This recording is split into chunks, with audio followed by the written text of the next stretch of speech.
ਗੁਰੂ ਗੋਬਿੰਦ ਸਿੰਘ ਜੀ ਨੇ ਕਿਹਾ ਰਾਜ ਬਿਨਾਂ ਨਹੀਂ ਧਰਮ ਚਲੇ। ਕੀ ਚਾਹੁੰਦੇ ਹੋਰ ਅਸੀਂ ਕੀ ਸੋਚ ਰਹੇ ਆਪਾਂ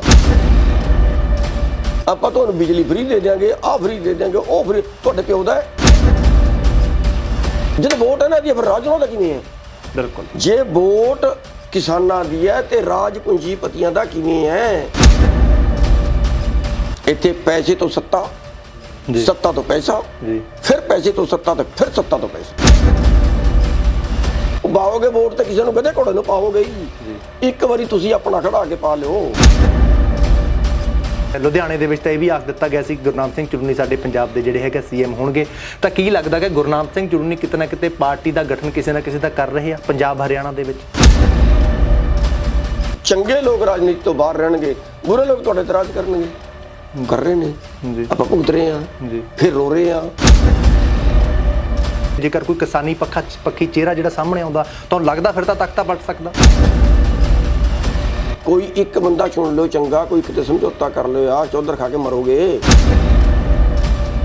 ਇੱਥੇ ਕੀ ਹੈ, ਜਿਹਨੂੰ ਪਾਰਟੀ ਟਿਕਟ ਦੇਗੀ ਉਹ ਬਣੇਗਾ। ਜਿਹਨੂੰ ਪਾਰਟੀ ਟਿਕਟ ਦੇਗੀ ਉਹ ਪਾਰਟੀ ਦਾ ਐਮਐਲਏ ਹੋਇਆ, ਨਾ ਕਿ ਜਨਤਾ ਦਾ। ਅੱਜ ਜਿਹੜਾ ਸਾਨੂੰ ਕੰਗਾਲ ਬਣਾਤਾ, ਇਹ ਚੰਬਲ ਘਾਟੀ ਦੇ ਡਾਕੂ ਤਾਂ ਸਾਨੂੰ ਲੁੱਟ ਕੇ ਨਹੀਂ ਲੈ ਗਏ। ਪਿਛਲੇ 15 ਸਾਲਾਂ ਦੇ ਵਿੱਚ 45 ਲੱਖ ਕਰੋੜ ਰੁਪਈਆ MSP ਤੋਂ ਘੱਟ ਮਿਲਿਆ ਹੈ ਹਿੰਦੁਸਤਾਨ ਦੇ ਕਿਸਾਨਾਂ ਨੂੰ।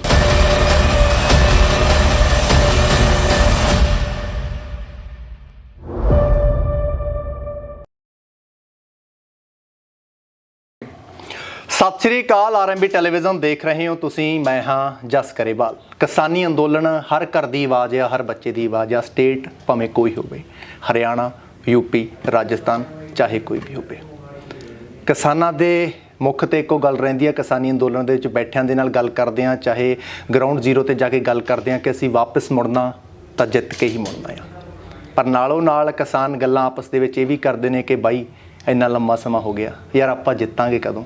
ਯਾਰ ਆਪਾਂ ਕਦੋਂ ਜਿੱਤ ਕੇ ਮੁੜਾਂਗੇ?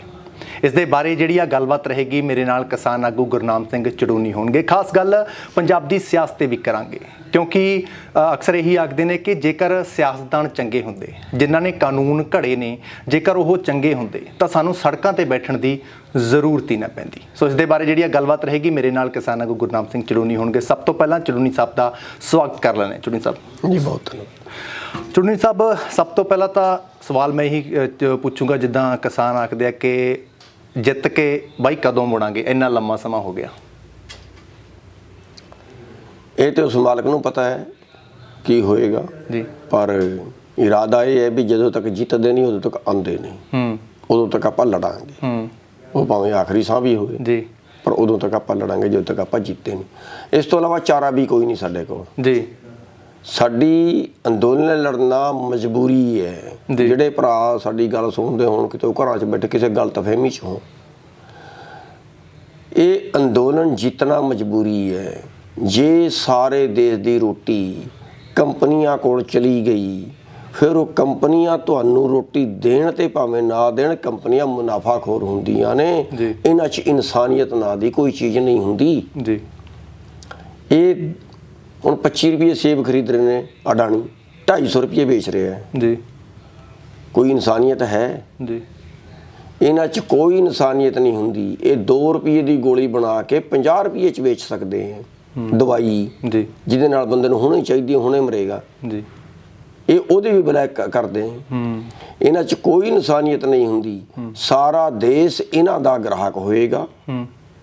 ਆਪਾਂ ਤੇ ਪੈਦਾ ਕਰਨ ਵਾਲੇ ਆ ਜੀ। ਆਪਾਂ ਇਸ ਵਾਸਤੇ ਲੜ ਰਹੇ ਹਾਂ ਵੀ ਇਹ ਸਾਡੀ 2000 ਦੀ ਚੀਜ਼ 1500 ਚ ਖਰੀਦਣਗੇ ਜੀ। ਆਪਾਂ ਇਸ ਵਾਸਤੇ ਲੜ ਰਹੇ ਜੀ। ਪਰ ਜਿਹੜਾ ਖਾਣ ਵਾਲਾ ਹੈ ਉਹਦਾ ਅੰਦੋਲਨ ਸਾਡੇ ਤੋਂ ਵੀ ਵੱਡਾ ਹੋਣਾ ਚਾਹੀਦਾ। ਮੈਨੂੰ ਨਹੀਂ ਪਤਾ ਕੀ ਸੋਚ ਕੇ ਕਰ ਬੈਠੇ ਨੇ ਜੀ। ਇਹ ਉਹਨਾਂ ਨੂੰ ਪਤਾ ਹੋਣਾ, ਜਾਂ ਤੇ ਆਪਾਂ ਉਹਨਾਂ ਤੱਕ ਅਸੀਂ ਗੱਲ ਨਹੀਂ ਪਹੁੰਚਾ ਸਕੇ। ਸਾਡੀ ਕਮਜ਼ੋਰੀ ਹੈ, ਪਹੁੰਚਾਈਏ ਵੀ ਕਿਵੇਂ? ਸੰਸਾਧਨ ਨਹੀਂ ਸਾਡੇ ਕੋਲ। ਜਿਹੜਾ ਮੀਡੀਆ ਹੈ ਉਹ ਵੀ ਕਾਰਪੋਰੇਟ ਦਾ ਹੈ। ਕੋਈ ਅਡਾਣੀ ਦੇ ਚੈਨਲ ਹੈ, ਕੋਈ ਅੰਬਾਣੀ ਦੇ ਚੈਨਲ ਹੈ, ਕੋਈ ਸੁਭਾਸ਼ ਚੰਦਰ ਦੇ ਚੈਨਲ, ਉਹ ਵੀ ਸਾਡੀ ਗੱਲ ਨਹੀਂ ਪਹੁੰਚਾਉਂਦੇ। ਤੇ ਉਹ ਜਿਹੜੇ ਲੋਕ ਉਪਭੋਗਤਾ ਨੇ, ਭਾਵੇਂ ਸ਼ਹਿਰ ਵਾਲੇ ਨੇ ਤੇ ਭਾਵੇਂ ਪਿੰਡਾਂ ਵਾਲੇ ਨੇ, ਭਾਵੇਂ ਮਜ਼ਦੂਰ ਨੇ, ਭਾਵੇਂ ਕੋਈ ਵੀ ਹੈ ਜਿਹੜਾ ਰੋਟੀ ਖਾਂਦਾ ਹੈ, ਜੋ ਇਹ ਸੋਚੇ ਨਾ ਵੀ ਕਣਕ 20 ਰੁਪਏ ਸਾਡੇ ਤੋਂ ਖਰੀਦ ਕੇ ਉਹ 25 ਰੁਪਏ ਵੇਚ ਦੇਣਗੇ, 22 ਰੁਪਏ ਵੇਚ ਦੇਣਗੇ, ਭੁੱਲ ਜਾਓ। ਉਹ 20 ਰੁਪਏ ਖਰੀਦ ਕੇ ਜੇ ਐਮਰਜੈਂਸੀ ਆ ਗਈ ਉਹ 50 ਵੀ ਵੇਚ ਸਕਦੇ ਆ। ਚੜੂਨੀ ਸਾਹਿਬ ਕਿ ਇੱਥੇ ਇੱਕ ਹੋਰ ਗੱਲ ਆਉਂਦੀ ਹੈ ਕਿ ਜੇਕਰ ਕੋਈ ਵਪਾਰੀ ਆ, ਭਾਵੇਂ ਛੋਟਾ ਵਪਾਰੀ ਆ, ਭਾਵੇਂ ਮੇਖ ਬਣਾਉਂਦਾ ਆ, ਉਹ ਆਪਣੀ ਮੇਖ ਦਾ ਮੁੱਲ ਖੁਦ ਤੈਅ ਕਰੂਗਾ ਕਿ ਮੇਰੀ ਮੇਖ ਆ ਇੰਨੇ ਦੀ ਹੀ ਵਿਕਣੀ ਆ, ਮੈਂ ਤਾਂ ਇੰਨੇ ਦੀ ਹੀ ਵੇਚੂ। ਪਰ ਕੱਲਾ ਸਿਰਫ ਕਿਸਾਨ ਆ ਜਿਹੜਾ ਆਪਣੀ ਫਸਲ ਲਿਜਾ ਕੇ ਮੰਡੀ ਦੇ ਵਿੱਚ ਦੇ ਦਿੰਦਾ ਆ, ਇਹਨਾਂ ਦੇ ਅੱਗੇ ਰੱਖ ਦਿੰਦਾ ਕਿ ਭਾਈ ਜੋ ਪਾ ਤੁਸੀਂ ਲੈਣੀ ਆ ਉਸ ਪਾ ਲਓ, ਉਸ ਪਾ ਲਈ ਜਾਂਦੇ ਆ। ਇਹ ਕੀ ਚੀਜ਼ ਆ? ਕਿਸਾਨ ਤੇ ਹੀ ਕਿਉਂ? ਉਹਦੀ ਇੱਕ ਵਿਵਸਥਾ ਖੜੀ ਕਰਨ ਦੀ ਲੋੜ ਹੈ ਜਿਹੜੀ ਜਦੋਂ ਤੋਂ ਦੁਨੀਆ ਬਣੀ ਉਦੋਂ ਤੋਂ ਅੱਜ ਤੱਕ ਨਹੀਂ ਹੋ ਸਕੀ। ਕਿਉਂਕਿ ਜਿਹੜਾ ਅੰਨ ਪੈਦਾ ਕਰਨ ਵਾਲੇ ਨੇ ਇਹ ਥੋੜੇ ਲੋਕ ਨਹੀਂ ਹੈ ਜੀ, ਇਹਨਾਂ ਦੀ ਗਿਣਤੀ ਬਹੁਤ ਜ਼ਿਆਦਾ ਹੈ ਜੀ। ਤੇ ਆਹ ਚੀਜ਼ ਜਿਹੜੇ ਥੋੜੇ ਲੋਕ ਹੁੰਦੇ ਨੇ, ਜਿਵੇਂ ਤੁਸੀਂ ਫੈਕਟਰੀ ਦੀ ਗੱਲ ਕੀਤੀ, ਉਹ ਥੋੜੇ ਹੁੰਦੇ ਨੇ ਜੀ, ਉਹ ਆਪਣਾ ਹਿਸਾਬ ਲਾ ਲੈਂਦੇ ਨੇ ਵੀ ਆ ਇੰਨਾ ਖਰਚਾ ਆਇਆ ਹੈ, ਇੰਨਾ ਸਾਡੀ ਲੇਬਰ ਫਲ ਜੋ ਵੀ ਹੈ ਤੇ ਇੰਨੇ ਹੁਣ ਅਸੀਂ ਵੇਚਾਂਗੇ, ਉਹ ਕਰ ਸਕਦੇ ਨੇ। ਤੇ ਸਾਡਾ ਜਿਹੜਾ ਹੈ ਸਾਡਾ ਜਿਹੜਾ ਇਹ ਸਿਸਟਮ ਇਹ ਸਰਕਾਰ ਖੜਾ ਕਰ ਸਕਦੀ ਸੀ ਜੀ। ਬਈ ਸਰਕਾਰ ਇੱਕ ਐਸੋਸੀਏਸ਼ਨ, ਇੱਕ ਸੰਸਥਾ ਇੱਕੋ ਖੜੀ ਕਰੇ ਜਿਹਦੇ ਟੋਟਲ ਕਿਸਾਨ ਸ਼ਾਮਿਲ ਹੋਣ, ਉਹ ਸਰਕਾਰ ਖੜੀ ਕਰੇ ਤੇ ਉਹ ਰੇਟ ਤੈਅ ਕਰੇ ਕਿ ਇਸ ਵਾਰੀ ਸਾਡੀ ਫਸਲ ਤੇ ਇੰਨਾ ਖਰਚਾ ਆਇਆ ਹੈ, ਇਸ ਵਾਰੀ ਇੰਨਾ ਨੁਕਸਾਨ ਹੋਇਆ, ਇੰਨਾ ਫਾਇਦਾ ਹੋਇਆ, ਮੁਨਾਫਾ ਚਾਹੀਦਾ, ਇੰਨਾ ਬੰਦੇ ਨੂੰ ਜਿਉਣ ਵਾਸਤੇ ਚਾਹੀਦਾ ਹੈ ਤੇ ਇੰਨਾ ਆਹ ਰੇਟ ਕੱਢ ਦਈਏ। ਠੀਕ ਹੈ, ਇਹ ਕੋਈ ਸਾਡੀ ਐਸੋਸੀਏਸ਼ਨ, ਸਾਡੀ ਕੋਈ ਇਸ ਤਰ੍ਹਾਂ ਖੁਦ ਅਸੀਂ ਬਣਾ ਨਹੀਂ ਸਕੇ, ਸਰਕਾਰ ਨੇ ਸਾਨੂੰ ਹੈਲਪ ਨਹੀਂ ਕੀਤਾ। ਪਰ ਸਰਕਾਰ ਤਾਂ ਹੁਣ ਬਿੱਲ ਲੈ ਕੇ, ਤੁਹਾਨੂੰ ਲੱਗਦਾ ਕਿ ਸਰਕਾਰ ਕੋਈ ਇਸ ਤਰ੍ਹਾਂ ਦੀ ਐਸੋਸੀਏਸ਼ਨ ਬਣਾ ਸਕਦੀ ਹੈ ਜਾਂ ਸਰਕਾਰ ਇਸ ਤੇ ਕੰਮ ਕਰ ਸਕਦੀ ਹੈ? ਬਿਲਕੁਲ ਬਣਾ ਸਕਦੀ ਹੈ, ਬਿਲਕੁਲ ਬਣਾ ਸਕਦੀ ਹੈ, ਬਿਲਕੁਲ ਕੰਮ ਕਰ ਸਕਦੀ ਹੈ। ਦੇਖੋ ਜਿਹੜੀ ਆ ਕੋਆਪਰੇਟਿਵ ਸੋਸਾਇਟੀਆਂ ਬਣਾਈਆਂ ਸਰਕਾਰ ਨੇ ਬਣਾਈਆਂ ਨਹੀਂ ਜੀ। ਫਰਜ਼ ਕਰੋ ਸ਼ੂਗਰ ਮਿਲ ਹੈ ਜੀ, ਕੋਆਪਰੇਟਿਵ ਸ਼ੂਗਰ ਮਿਲ ਹੈ, 5000 ਕਿਸਾਨਾਂ ਨੇ ਪੈਸਾ ਇਕੱਠਾ ਕਰਕੇ ਸ਼ੂਗਰ ਮਿਲ ਲਾ ਲਈ ਜੀ। ਉਹ ਸ਼ੂਗਰ ਮਿਲ 'ਚ ਜਿਹੜਾ ਮੁਨਾਫਾ ਹੋਏਗਾ ਉਹਨਾਂ ਕਿਸਾਨਾਂ ਦਾ ਹੈ ਜੀ, ਜਿਹੜਾ ਨੁਕਸਾਨ ਹੋਏਗਾ ਕਿਸਾਨਾਂ ਦਾ ਹੈ ਜੀ।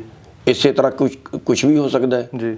ਠੀਕ ਹੈ, ਤੇ ਇਸ ਆ ਜਿਹੜਾ ਸਿਸਟਮ ਹੈ ਕਿਉਂਕਿ ਸਾਡੀ ਗਿਣਤੀ ਜ਼ਿਆਦਾ ਹੈ ਜੀ, ਜ਼ਿਆਦਾ ਗਿਣਤੀ ਕਰਕੇ ਸਰਕਾਰ ਦੀ ਵਿਵਸਥਾ ਤੋਂ ਬਿਨਾ ਆਪਾਂ ਇਕੱਠੇ ਨਹੀਂ ਹੋ ਸਕਦੇ। ਆਹ ਚੀਜ਼ ਜਿਹੜਾ ਰੇਟ ਕੱਢਣ ਵਾਲੀ ਤਾਂ ਜੀ ਜੀ, ਇਸ ਕਰਕੇ ਆਪਾਂ ਆਪਣਾ ਰੇਟ ਖੁਦ ਨਹੀਂ ਲਾ ਸਕਦੇ, ਸਾਨੂੰ ਬਾਜ਼ਾਰ ਦੇ ਹਵਾਲੇ ਕਰਨਾ ਪੈਂਦਾ ਹੈ। ਜੀ ਜੀ।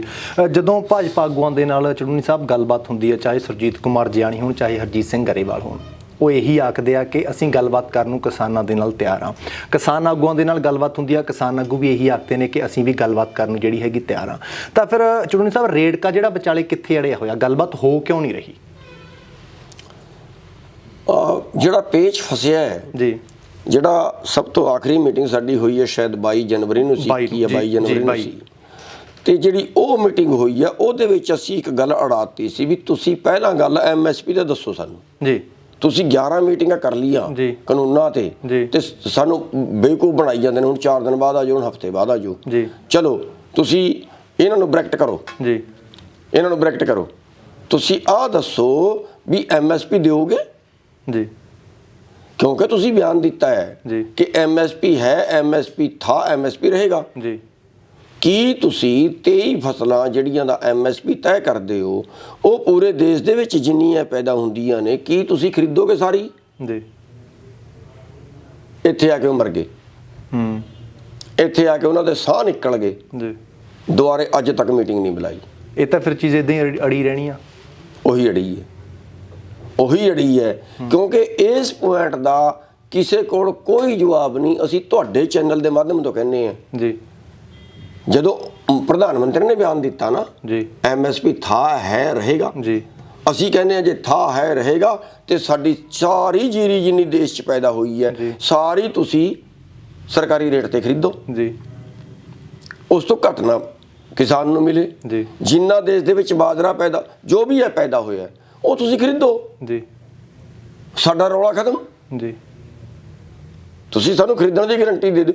ਆਹ ਜਿਹੜੇ 3 ਕਾਨੂੰਨ ਬਣਾਏ ਨੇ ਐਕਚੁਅਲੀ ਉਸ ਤੋਂ ਭੱਜਣ ਵਾਸਤੇ ਬਣਾਏ ਨੇ। ਜੇ MSP ਦੀ ਸਾਨੂੰ ਗਾਰੰਟੀ ਦਿੰਦੇ ਨੇ ਜੀ ਤੇ ਸਾਡੀ 80% ਮੰਗ ਮੰਨੀ ਗਈ ਜੀ, ਬਿਲਕੁਲ ਠੀਕ ਹੈ। ਉਸੇ ਤੋਂ ਭੱਜਣ ਵਾਸਤੇ ਇਹਨਾਂ ਨੇ ਇਹ ਕਾਨੂੰਨ ਬਣਾਏ ਨੇ ਤੇ ਰਿਕਾਰਡ ਇਹ ਦੱਸ ਰਿਹਾ ਹੈ ਕਿ ਪਿਛਲੇ 15 ਸਾਲਾਂ ਦੇ ਵਿੱਚ ਇੱਕ ਸਰਵੇ ਆਇਆ ਹੈ, ਪਿਛਲੇ 15 ਸਾਲਾਂ ਦੇ ਵਿੱਚ 45 ਲੱਖ ਕਰੋੜ ਰੁਪਈਆ MSP ਤੋਂ ਘੱਟ ਮਿਲਿਆ ਹੈ ਹਿੰਦੁਸਤਾਨ ਦੇ ਕਿਸਾਨਾਂ ਨੂੰ। 45 ਲੱਖ ਕਰੋੜ ਇਹ ਸਰਵੇ ਹੈ ਜੀ। ਫਿਰ ਇਹ ਜਿਹੜਾ ਰੇੜਕਾ ਇਹ ਅੜਿਆ ਹੋਇਆ, ਜਿੱਦਾਂ ਦੂਸਰੇ ਪਾਸੇ ਦੋਨਾਂ ਪਾਸੋਂ ਜਿਹੜਾ ਅੜਿਆ ਹੋਇਆ, ਤਾਂ ਫਿਰ ਇਹਦਾ ਹੱਲ ਚੜੂਨੀ ਸਾਹਿਬ ਕਿਸ ਤਰ੍ਹਾਂ ਦੇ ਨਾਲ? ਕਿਸਾਨ ਆਗੂ ਜਦੋਂ ਗੱਲਬਾਤ ਤੁਹਾਡੀ ਹੁੰਦੀ ਹੋਣੀ ਆ, ਆਪਸੀ ਮੀਟਿੰਗਾਂ ਹੁੰਦੀਆਂ ਹੋਣੀਆਂ ਨੇ, ਤਾਂ ਫਿਰ ਹੱਲ ਤਾਂ ਜ਼ਰੂਰ ਕੋਈ ਨਾ ਕੋਈ ਕੱਢਣਾ ਪੈਣਾ, ਕਿਉਂਕਿ ਚੁੱਪ ਹੋਇਆ ਨੂੰ 22 ਜਨਵਰੀ ਤੋਂ ਚੁੱਪ ਆ, ਅੱਗੇ ਵੀ ਖੌਰੇ ਕੀ ਪਤਾ ਕਿੰਨਾ ਸਮਾਂ ਮੀਟਿੰਗ ਨਾ ਹੋਵੇ, ਫਿਰ ਹੱਲ ਤਾਂ ਕੋਈ ਨਾ ਕੋਈ ਕੱਢਣਾ। ਕੋਈ ਨਹੀਂ, ਕੀ ਹੱਲ ਕੱਢੀਏ? ਜਾਂ ਤੇ ਆਪਾਂ ਆਪਣੀ ਮੰਗ ਛੱਡ ਦਈਏ ਫਿਰ ਹੱਲ ਨਿਕਲਦਾ ਹੈ, ਜਾਂ ਸਰਕਾਰ ਸਾਡੀ ਮੰਨ ਲੇ ਤਾਂ ਹੱਲ ਨਿਕਲਦਾ ਹੈ ਜੀ। ਹੁਣ ਹੱਲ ਕੀ ਕੱਢੀਏ? ਹੱਲ ਸਮਝ ਨਹੀਂ ਆ ਰਿਹਾ। ਜਿੰਨੇ ਇਹਨਾਂ ਨੇ ਕਾਨੂੰਨ ਬਣਾਏ ਨੇ, ਅਸੀਂ ਇਹ ਕਿਹਾ ਵੀ ਇਹਨਾਂ 'ਚ ਕੋਈ ਤੁਸੀਂ ਕਲੌਜ਼ ਦੱਸ ਦਿਓ ਜੀ ਜਿਹੜਾ ਕਿਸਾਨ ਦੇ ਫਾਇਦੇ ਦਾ ਹੋਏ, ਕੋਈ ਇੱਕ ਦੱਸੋ ਜੀ। ਇਹ ਤੇ ਕਹਿੰਦੇ ਇਹਨਾਂ ਕਾਨੂੰਨਾਂ 'ਚ ਕਾਲਾ ਕੀ ਹੈ ਜੀ। ਅਸੀਂ ਕਿਤਾਬ ਲਿਖ ਕੇ ਉਹਨਾਂ ਨੇ ਭੇਜਤੀ, ਆ ਪੂਰੀ ਕਿਤਾਬ ਪੜ੍ਹ ਲਿਓ ਤੁਸੀਂ ਜੀ। ਪੂਰੀ ਬੁਕਲੈਟ ਛਾਪ ਕੇ ਭੇਜਤੀ ਜੀ। ਪਰ ਅਸੀਂ ਉਹਨਾਂ ਨੂੰ ਪੁੱਛ ਰਹੇ ਹਾਂ ਵੀ ਇਹਨਾਂ ਕਾਨੂੰਨਾਂ ਦੇ ਨਾਲ ਕਿਸਾਨਾਂ ਦਾ ਫਾਇਦਾ ਕਿਵੇਂ ਹੈ? ਫੈਕਟਰੀਆਂ ਕੰਪਨੀਆਂ ਦਾ ਫਾਇਦਾ ਹੈ ਉਹ ਅਸੀਂ ਦੱਸ ਸਕਦੇ ਹਾਂ ਤੁਹਾਨੂੰ, ਵਪਾਰੀ ਦਾ ਫਾਇਦਾ ਆਪਾਂ ਤੁਹਾਨੂੰ ਦੱਸ ਸਕਦੇ ਹਾਂ, ਕਈ ਵਾਰੀ ਦੱਸ ਲਿਆ। ਕਿਸਾਨਾਂ ਦਾ ਫਾਇਦਾ ਕਿਵੇਂ, ਜਿਹੜੀ ਸਰਕਾਰ ਬਾਰ-ਬਾਰ ਇਹ ਬੋਲਦੇ ਨੇ ਵੀ ਇਹਨਾਂ ਦੇ ਕਾਨੂੰਨਾਂ ਦੇ ਨਾਲ ਕਿਸਾਨਾਂ ਦਾ ਬੜਾ ਫਾਇਦਾ ਹੈ, ਅਸੀਂ ਕਹ ਰਹੇ ਕਰੋ ਸਾਰਵਜਨਿਕ ਚੈਨਲ ਤੇ ਬੈਠੋ, ਸਾਰੇ ਦੇਸ਼ ਨੂੰ ਦੱਸੋ ਵੀ ਆਹ ਫਾਇਦਾ ਹੈ। ਬਈ ਜਦੋਂ ਕਿਸਾਨਾਂ ਵਾਸਤੇ ਬਣਾਏ ਨਹੀਂ, ਵਪਾਰੀਆਂ ਵਾਸਤੇ ਬਣਾਏ ਨੇ, ਸਾਨੂੰ ਲੁੱਟਣ ਵਾਸਤੇ ਬਣਾਏ ਨੇ, ਤੇ ਫਿਰ ਉਹ ਮਤਲਬ ਸਾਡੇ ਕੋਲ ਚਾਰਾ ਨਹੀਂ ਹੈ, ਸਾਡੀ ਖੇਤੀ ਜਾ ਰਹੀ ਹੈ, ਸਾਡਾ ਰੋਜ਼ਗਾਰ ਜਾ ਰਿਹਾ ਹੈ, ਲੜਨ ਤੋਂ ਬਿਨਾਂ ਚਾਰਾ ਕੀ ਹੈ ਸਾਡੇ ਕੋਲ? ਜੀ। ਚੜੂਨੀ ਸਾਹਿਬ, ਜਿਹੜੀ ਵਿਰੋਧਤਾ ਹੁੰਦੀ ਹੈ, ਚਾਹੇ ਉਹ ਭਾਜਪਾ ਦੀ ਹੋਵੇ, ਚਾਹੇ ਉਹ ਕਾਂਗਰਸ ਦੀ ਹੋਵੇ, ਚਾਹੇ ਪੰਜਾਬ ਦੇ ਵਿੱਚ ਹੋਵੇ, ਚਾਹੇ ਹਰਿਆਣੇ ਦੇ ਵਿੱਚ ਜਿਹੜਾ ਹੋਵੇ, ਉਸ ਚੀਜ਼ ਨੂੰ ਕਿਵੇਂ ਦੇਖਦੇ ਹੋ? ਜਦੋਂ ਕੋਈ ਨਾ ਕੋਈ ਲੀਡਰ ਆਉਂਦਾ ਹੈ ਕਿਸੇ ਉਸ ਨੂੰ ਜਿਹੜਾ ਹੈਗਾ ਕਿਵੇਂ ਕਾਲੀਆਂ ਝੰਡੀਆਂ ਦਿਖਾ ਕਿਸ ਤਰ੍ਹਾਂ ਦਾ ਵਿਰੋਧ ਕੀਤਾ ਜਾਂਦਾ ਹੈ? ਬਈ ਸਾਡਾ ਦੋਸ਼ੀ ਕੌਣ ਹੈ? ਅੱਜ ਜਿਹੜਾ ਸਾਨੂੰ ਕੰਗਾਲ ਬਣਾਤਾ, ਇਹ ਚੰਬਲ ਘਾਟੀ ਦੇ ਡਾਕੂ ਤਾਂ ਸਾਨੂੰ ਲੁੱਟ ਕੇ ਨਹੀਂ ਲੈ ਗਏ ਜੀ। ਹਥਿਆਰਾਂ ਦੇ ਬਲ ਤੇ ਸਾਨੂੰ ਕਿਸੇ ਨੇ ਲੁੱਟਿਆ ਨਹੀਂ ਜੀ, ਸਾਨੂੰ ਕਾਨੂੰਨ ਨੇ ਲੁੱਟਿਆ ਜੀ।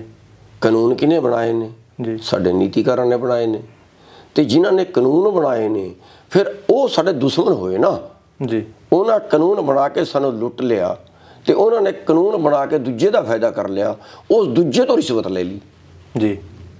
ਇਹੀ ਗੱਲ ਹੋਈ ਨਾ ਜੀ। ਤੇ ਇਹਦਾ ਮਤਲਬ ਇਹ ਹੈ ਉਹ ਸਾਡੇ ਮਿੱਤਰ ਨਹੀਂ ਹੈ, ਉਹ ਸਾਡੇ ਦੁਸ਼ਮਣ ਹੈ, ਉਹ ਮਾਡਰਨ ਡਾਕੂ ਹੈ। ਜੇ ਮਾਡਰਨ ਡਾਕੂ ਸਾਡੇ ਪਿੰਡ 'ਚ ਵੜੇ ਤਾਂ ਸਾਨੂੰ ਭਜਾਉਣਾ ਚਾਹੀਦਾ ਕਿ ਸਵਾਗਤ ਕਰਨਾ ਚਾਹੀਦਾ ਉਹਦਾ ਜੀ? ਇਸ ਕਰਕੇ ਭਜਾ ਰਹੇ ਹਾਂ। ਫਿਰ ਲੋਕ ਇਹ ਵੀ ਆਖਦੇ ਆ ਕਿ ਜਿੱਦਾਂ ਮੈਂ ਪਹਿਲਾਂ ਵੀ ਦੱਸਿਆ ਕਿ ਜਿਨ੍ਹਾਂ ਨੇ ਕਾਨੂੰਨ ਘੜੇ ਆ, ਜੇਕਰ ਉੱਥੇ ਹੀ ਸਾਡਾ ਆਪਦਾ ਕੋਈ ਨਾ ਕੋਈ ਬੈਠਾ ਹੁੰਦਾ, ਕਿਸਾਨ ਬੈਠਾ ਹੁੰਦਾ, ਜਾਂ ਕੋਈ ਸਾਡਾ ਆਪਦਾ ਨੇਤਾ ਬੈਠਾ ਹੁੰਦਾ, ਤਾਂ ਫਿਰ ਇਹ ਕਾਨੂੰਨ ਸ਼ਾਇਦ ਘੜੇ ਨਾ ਜਾਂਦੇ, ਸ਼ਾਇਦ ਅਸੀਂ ਦਿੱਲੀ ਦੀਆਂ ਸੜਕਾਂ, ਆਪਦੇ ਸਟੇਟਾਂ ਦੀਆਂ ਸੜਕਾਂ ਤੇ ਨਾ ਹੁੰਦੇ, ਅਸੀਂ ਆਪੋ ਆਪਣੇ ਘਰਾਂ ਦੇ ਵਿੱਚ ਹੁੰਦੇ, ਸਾਨੂੰ ਸਾਡੀ ਫਸਲ ਦਾ ਸਹੀ ਮੁੱਲ ਮਿਲਦਾ ਹੁੰਦਾ। ਫਿਰ ਤੁਸੀਂ ਇਸ ਚੀਜ਼ ਨੂੰ ਕਿਵੇਂ ਦੇਖਦੇ ਹੋ ਕਿ ਕੋਈ ਆਪਦਾ ਬੰਦਾ ਜ਼ਰੂਰ ਇੱਥੇ ਹੋਣਾ ਚਾਹੀਦਾ, ਨੀਤੀ ਘੜਤਾ ਦੇ ਵਿੱਚ, ਸ਼੍ਰੇਣੀ ਦੇ ਵਿੱਚ ਆਪਦਾ ਇਨਸਾਨ ਕੋਈ ਨਾ ਕੋਈ ਆਪਦਾ ਬੰਦਾ ਹੋਣਾ ਚਾਹੀਦਾ? ਸਾਡੀ ਬਦਕਿਸਮਤੀ ਹੈ, ਸਾਡੀ ਬਦਕਿਸਮਤੀ ਹੈ ਜਿਹੜਾ ਆਪਾਂ ਹਰ ਵਾਰ ਇਹ ਕਹਿੰਦੇ ਨੇ ਕਿ ਅਸੀਂ ਤੇ ਐ ਰਾਜਨੀਤਿਕ ਆ ਜੀ, ਅਸੀਂ ਤੇ ਐ ਰਾਜਨੀਤਿਕ ਆ, ਮਰੋ ਫਿਰ ਲਾਜ ਕੀ ਹੈ? ਤੁਹਾਨੂੰ ਬਚਾ ਕੌਣ ਸਕਦਾ ਹੈ? ਜੇ ਤੁਹਾਨੂੰ ਮਾਰਿਆ ਰਾਜਨੀਤੀ ਨੇ, ਤੁਹਾਨੂੰ ਬਚਾਏਗੀ ਵੀ ਰਾਜਨੀਤੀ। ਪਾਣੀ ਦੀ ਮਾਰੀ ਖੇਤੀ ਪਾਣੀ ਨਾਲ ਹੀ ਹਰੀ ਹੋਏਗੀ, ਘਿਓ ਨਾਲ ਹਰੀ ਨਹੀਂ ਹੋ ਸਕਦੀ ਜੀ।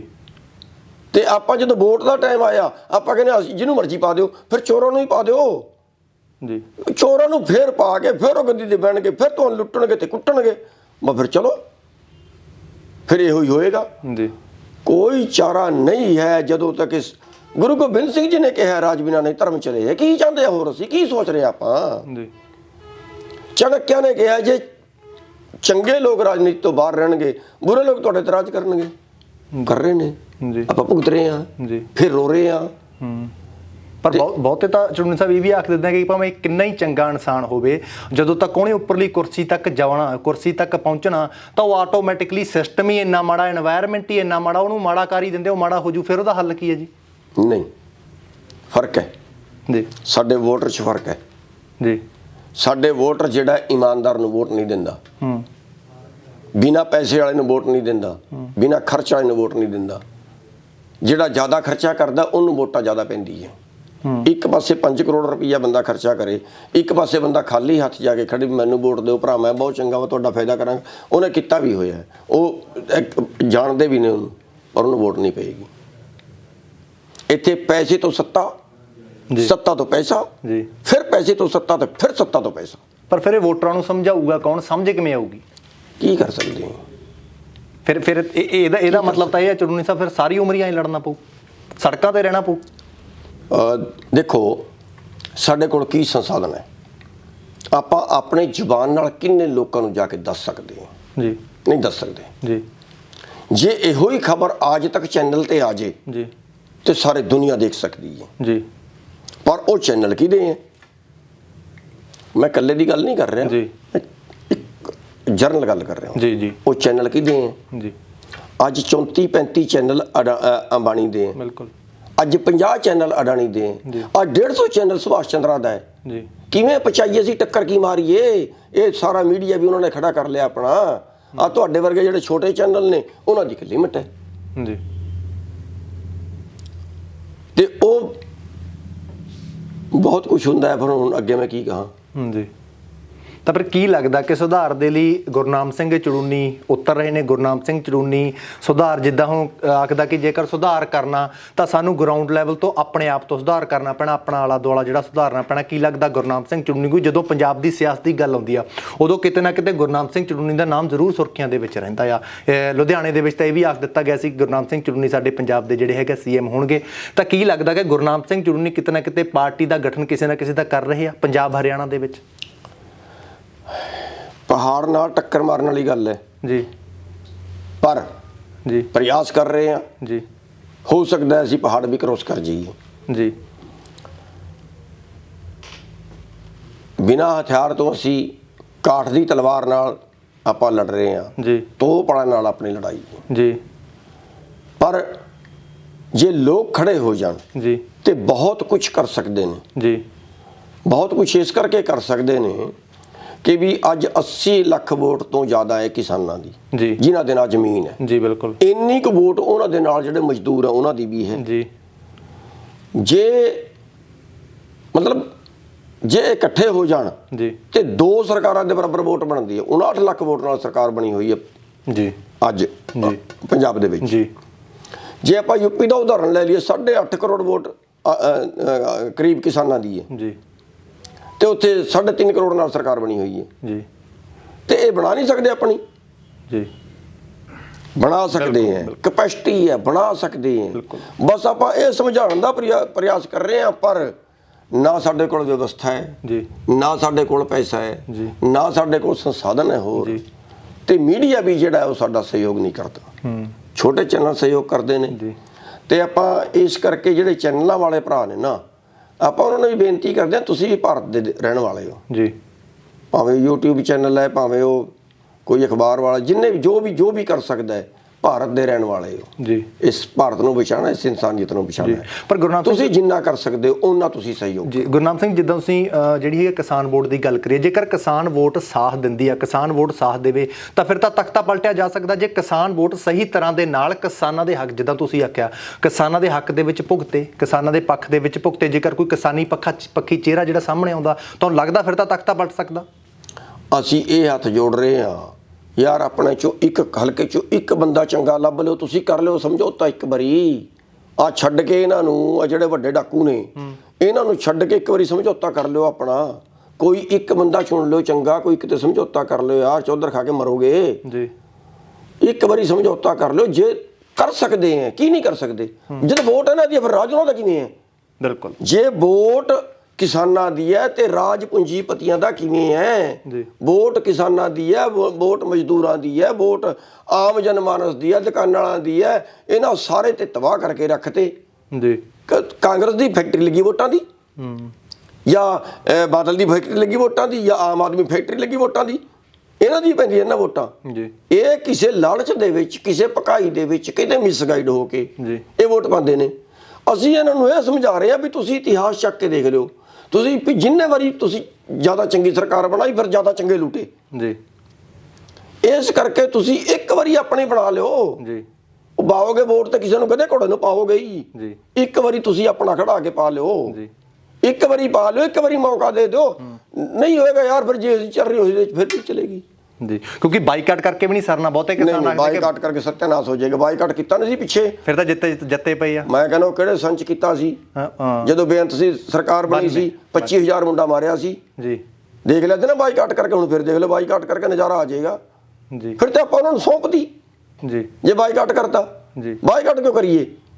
ਆਪਣੀ ਇਹ ਵੀ ਇੱਕ ਹਥਿਆਰ ਹੈ। ਜੀ ਆਪਣੇ ਕੋਲ ਦੋ ਹਥਿਆਰ ਹੈ ਜੀ ਇੱਕ ਹਥਿਆਰ ਅੰਦੋਲਨ ਵਾਲਾ ਹੈ ਜੀ ਦੂਜਾ ਹਥਿਆਰ ਵੋਟ ਵਾਲਾ ਹੈ ਬਿਲਕੁਲ ਵੋਟ ਵਾਲਾ ਅਚੂਕ ਹਥਿਆਰ ਹੈ ਬਿਲਕੁਲ ਅਚੂਕ ਉਹਦਾ ਨਿਸ਼ਾਨਾ ਨਹੀਂ ਚੁੱਕ ਸਕਦਾ ਜੀ ਜਿਵੇਂ ਜਿਵੇਂ ਜੰਗ ਲੱਗਦਾ ਹੈ ਜੀ ਉਹ ਜੰਗ ਦੇ ਵਿੱਚ ਤੋਪ ਫੇਲ ਹੋ ਗਈ ਉਹ ਜੰਗ ਦੇ ਵਿੱਚ ਗੋਲੇ ਫੇਲ ਹੋ ਗਏ ਉਹ ਜੰਗ ਦੇ ਵਿੱਚ ਬੰਦੂਕਾਂ ਫੇਲ ਹੋ ਗਈਆਂ ਫਿਰ ਉਹ ਐਟਮ ਬੰਬ ਸੱਟ ਦਿੰਦੇ ਨੇ ਜੀ ਬਿਲਕੁਲ ਫਿਰ ਉਹ ਸਫਾਈ ਕਰਦਾ ਟੁਰ ਜਾਂਦਾ ਸਾਰਿਆਂ ਦੀ ਬਿਲਕੁਲ ਆ ਸਾਡੇ ਕੋਲ ਚਾਰਾ ਹੈ ਆ ਸਾਡੇ ਕੋਲ ਜਿਹੜੀ ਵੋਟ ਹੈ ਨਾ ਜੀ ਇਹ ਤੇ ਐਟਮ ਬੰਬ ਹੈ ਜੀ ਆਪਾਂ ਇਕੱਠੇ ਕਰੇ ਫਿਰ ਇਹਨਾਂ ਕੋਲ ਕੀ ਹੈ ਜੀ ਫਿਰ ਆਪਾਂ ਇਹਨਾਂ ਤੋਂ ਝਾੜੂ ਮਰਵਾ ਸਕਦੇ ਹਾਂ ਜੀ ਹੁਣ ਇਹ ਸਾਡੀ ਪ੍ਰਾਪਰਟੀ ਖੋ ਕੇ ਸਾਡਾ ਕਾਰੋਬਾਰ ਖੋ ਕੇ ਕੰਪਨੀਆਂ ਨੂੰ ਦੇ ਰਹੇ ਨੇ ਜੀ ਬਿਲਕੁਲ ਜੇ ਸਰਕਾਰ ਸਾਡੀ ਆ ਜੇ ਆਪਾਂ ਕੰਪਨੀਆਂ ਖੋ ਕੇ ਰਾਸ਼ਟਰੀਕਰਨ ਕਰ ਸਕਦੇ ਹਾਂ ਜੀ ਆਪਾਂ ਕੰਪਨੀਆਂ ਨੂੰ ਪਬਲਿਕ ਦੀ ਕਰ ਸਕਦੇ ਹਾਂ ਜੀ ਹੁਣ 2100 ਕਰੋੜ ਰੁਪਏ ਆਮਦਨ ਇੱਕ ਦਿਨ ਦੀ ਅਡਾਣੀ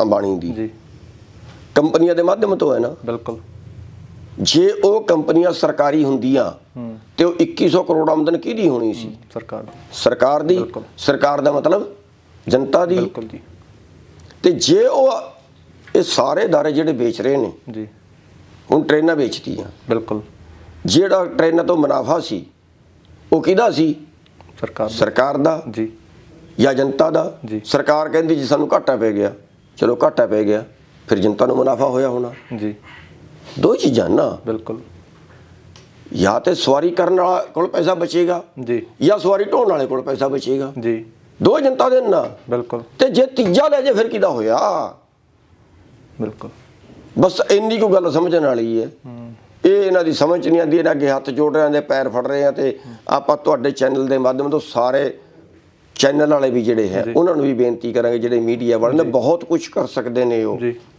ਬਹੁਤ ਕੁਝ ਕਰ ਸਕਦੇ ਨੇ ਸਾਡੇ ਸਿੰਗਰ ਭਰਾ ਜਿਹੜੇ ਨੇ ਉਹ ਬਹੁਤ ਕੁਝ ਕਰ ਸਕਦੇ ਨੇ ਜਿਹੜੇ ਸਾਧੂ ਸੰਤ ਮਹਾਤਮਾ ਨੇ ਮੈਂ ਤੇ ਉਹਨਾਂ ਨੂੰ ਵੀ ਬੇਨਤੀ ਕਰਾਂਗਾ ਅੱਗੇ ਆਓ ਮਾਨਵਤਾ ਜਾਰੀ ਹੈ ਜੀ ਕੌਣ ਬਚਾਏਗਾ ਇਹਨਾਂ ਨੂੰ ਅੱਗੇ ਆਓ ਬਿਲਕੁਲ ਉਹ ਵੀ ਅੱਗੇ ਆਉਣ ਜੀ ਆਮ ਜਨਮਾਨਸ ਜਦੋਂ ਸ੍ਰੀਲੰਕਾ ਤੇ ਪੁਲ ਬਣਾਉਣਾ ਸੀ ਨਾ ਜੀ ਸ੍ਰੀ ਰਾਮਚੰਦਰ ਜੀ ਨੇ ਉਦੋਂ ਇੱਕ ਕਾਟੋ ਪਾਣੀ 'ਚ ਡੁਬਕੀ ਲਾਉਂਦੀ ਸੀ ਫਿਰ ਰੇਤ ਦੇ ਵਿੱਚ ਲਿਟਦੀ ਸੀ ਫਿਰ ਪਾਣੀ ਦੇ ਵਿੱਚ ਡੁਬਕੀ ਲਾਉਂਦੀ ਸੀ ਕਿਸੇ ਨੇ ਪੁੱਛਿਆ ਕਾਟੋ ਤੂੰ ਕੀ ਕਰ ਰਹੀ ਹੈ ਉਹ ਕਹਿੰਦੀ ਹੈ ਮੈਂ ਆ ਧਰਮ ਯੁੱਧ ਦੇ ਵਿੱਚ ਹਿੱਸਾ ਪਾ ਰਹੀ ਹਾਂ ਪੁਲ ਬਣਾ ਰਹੀ ਹਾਂ ਪੁਲ ਬਣਾਉਣ ਦੇ ਵਿੱਚ ਸਹਿਯੋਗ ਕਰ ਰਹੀ ਉਹ ਕਹਿੰਦਾ ਇੰਨਾ ਕੁ ਰੇਤ ਲੱਗਦਾ ਹੈ ਤੇਰੇ ਸਰੀਰ ਤੇ ਇਹਦੇ ਨਾਲ ਪੁਲ ਬਣ ਜਾਏਗਾ ਜੀ ਉਹ ਕਹਿੰਦੀ ਹੈ ਬਣੇ ਨਾ ਬਣੇ ਮੈਂ ਆਪਣਾ ਧਰਮ ਨਿਭਾ ਰਹੀ ਹਾਂ ਬਿਲਕੁਲ ਇਸ ਤਰ੍ਹਾਂ ਹਰ ਬੰਦੇ ਨੂੰ ਆਪਣਾ ਧਰਮ ਨਿਭਾਉਣਾ ਪਏਗਾ ਜੀ ਛੋਟੇ ਤੋਂ ਛੋਟਾ ਬੰਦਾ ਜਿਹੜਾ ਘਰ ਤੋਂ ਬਾਹਰ ਨਹੀਂ ਜਾ ਸਕਦਾ 80 ਸਾਲ ਦਾ ਬਜ਼ੁਰਗ ਹੈ ਘਰ ਤੋਂ ਬਾਹਰ ਨਹੀਂ ਜਾ ਸਕਦਾ ਉਹ ਘਰ ਬੈਠਿਆ ਬੱਚਿਆਂ ਨੂੰ ਸਮਝਾ ਸਕਦਾ ਹੈ ਜੀ ਉਹ ਝੰਡਾ ਲਾ ਕੇ ਆਪਣੀ ਗੱਡੀ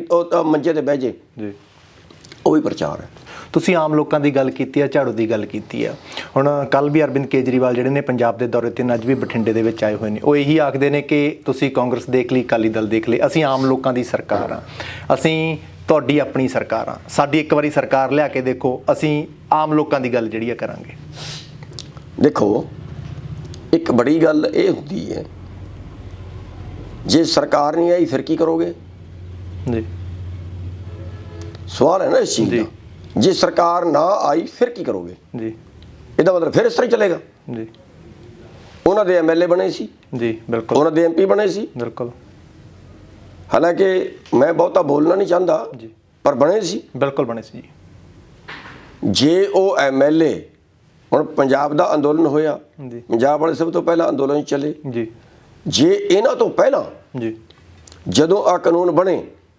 ਜਾਂ ਅਧਿਆਦੇਸ਼ ਲਾਗੂ ਹੋਇਆ ਜੀ ਜਾਂ ਉਸ ਤੋਂ ਪਹਿਲਾਂ ਜਦੋਂ ਚਰਚਾ ਚੱਲ ਰਹੀ ਸੀ ਉਸ ਤੋਂ ਪਹਿਲਾਂ ਜੀ ਆ ਜਿਹੜੇ 4 ਐਮਪੀ ਸੀ ਜੀ ਉਹ ਮੈਦਾਨ ਦੇ ਵਿੱਚ ਆਉਂਦੇ ਐਮਐਲਏ ਸੀ ਉਹ ਮੈਦਾਨ ਦੇ ਵਿੱਚ ਆਉਂਦੇ ਜੀ ਆਪਾਂ ਲੜਾਂਗੇ ਜੀ ਵਿਧਾਨ ਸਭਾ ਦੇ ਬਾਹਰ ਬੈਠ ਕੇ ਨਾਰੇ ਲਾਵਾਂਗੇ ਸੰਸਦ ਦੇ ਬਾਹਰ ਬੈਠ ਕੇ ਨਾਰੇ ਲਾਵਾਂਗੇ ਆਪਾਂ ਭੁੱਖ ਹੜਤਾਲ ਰੱਖਾਂਗੇ ਆਪਾਂ ਲੋਕਾਂ ਦੇ ਵਿੱਚ ਯਾਤਰਾ ਕੱਢਾਂਗੇ ਆਪਾਂ ਲੋਕਾਂ ਨੂੰ ਸਮਝਾਵਾਂਗੇ ਜੀ ਜੇ ਇਹ ਕੰਮ ਕਰਦੇ ਤੇ ਸ਼ਾਇਦ ਸਾਨੂੰ ਲੜਨ ਦੀ ਲੋੜ ਨਾ ਪੈਂਦੀ ਜੀ ਜੇਕਰ ਇਹੋ ਹੀ ਧਰਮ ਜੇ ਕਾਂਗਰਸ ਨਿਭਾਉਂਦੀ ਸੈਂਟਰ ਦੇ ਵਿੱਚ ਜੀ ਇਹੋ ਹੀ ਧਰਮ ਜੇ ਕਾਂਗਰਸ ਨਿਭਾਉਂਦੀ ਸੈਂਟਰ ਦੇ ਵਿੱਚ ਜੀ ਖਾਲੀ ਸਵਾਦ ਲੈਣ ਵਾਸਤੇ ਨੇ ਜੀ ਵੀ ਮਲਾਈ ਖਾਣ ਕੇ ਬਹਿ ਕੇ ਜੇ ਤੁਹਾਡੀ ਸਰਕਾਰ ਨਹੀਂ ਆਈ ਜਿੰਨੇ ਬਣੇ ਯਾਰ ਦੇਸ਼ ਤੁਸੀਂ ਚਲਾਣਾ ਹੈ ਜੀ ਦੇਸ਼ ਤੁਸੀਂ ਚਲਾਣਾ ਦੇਸ਼ ਬਰਬਾਦ ਹੋ ਰਿਹਾ ਤੁਸੀਂ ਦੇਖੀ ਜਾ ਰਹੇ ਹੋ ਤੁਸੀਂ ਇਹ ਸੋਚ ਰਹੇ ਬਰਬਾਦ ਹੋਏਗਾ ਤੇ ਫਿਰ ਸਾਡੇ ਕੋਲ ਜ਼ਿਆਦਾ ਵੋਟ ਪਾਉਣਗੇ।